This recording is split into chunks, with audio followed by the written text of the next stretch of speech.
Hello everyone, আসসালামু আলাইকুম। শিম্পুস kitchen থেকে আমি শিম্পু। আজকে খুবই মজাদার শবে বরাতে স্পেশাল বরফি নিয়ে চলে এসেছি।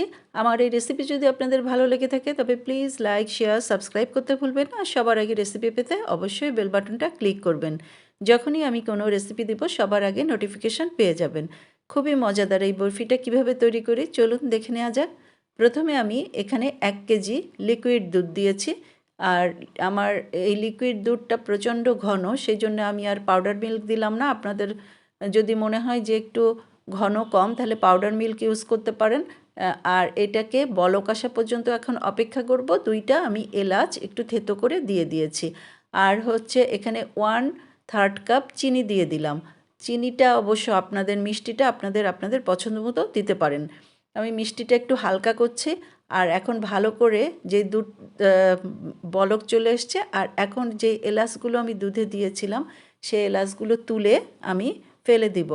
আর এদিকে আমি আগার আগার পাউডার একদম সমান করে 2 চামচ নিয়ে হালকা পানি দিয়ে একটু গুলিয়ে নিচ্ছি। আর এটা নর্মাল পানি দিয়ে অবশ্যই গুলাতে হবে।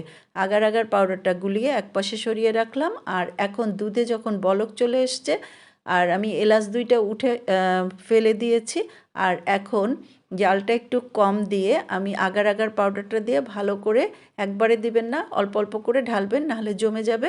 আর আগার আগার পাউডারটা দেওয়ার পরে সুন্দর করে যখন বলক চলে এসছে তখন আমি একটা ডিশে অর্ধেক দুধ আমি ঢেলে দিলাম। আর এই অর্ধেক দুধ দিয়ে এটাকে আমি ফ্রিজে রেখে দিচ্ছি।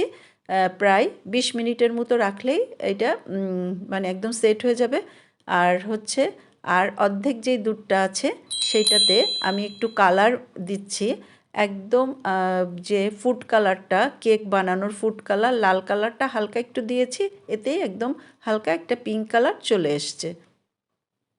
এবার আমি 15-20 মিনিট পরে ফ্রিজ থেকে এটা বের করে নিয়ে আসছি। আর এখানে প্রায় জমে এসছে।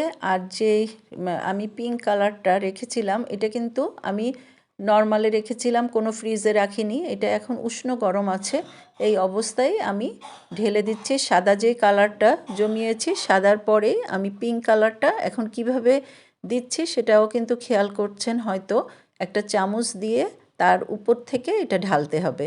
আর এখন এটা ঢালার পরেও আমি আবার ফ্রিজে রেখে দিব, ফ্রিজের নর্মাল চেম্বারে প্রায় 20 মিনিটের জন্য। তারপরে 20 মিনিট পরে আমি একদম চলে এসেছি, এক সুন্দর হয়ে কিন্তু সেট হয়ে গিয়েছে। আর এটা কিন্তু আপনারা করে মানে আগের দিনও করে আপনারা ফ্রিজে রেখে দিতে পারেন, তাহলে খুবই সুন্দরভাবে সেট হয়ে যাবে। আর এখন আমি বরফির সাইজ করে কেটে নিচ্ছি। আপনারা আপনাদের পছন্দ মতো কেটে নিতে পারেন। এটা দেখতে যে এত সুন্দর, খেতেও খুবই মজা হয়। আর এত সফট হয় যে মুখে দিলেই একদম গলে যায়।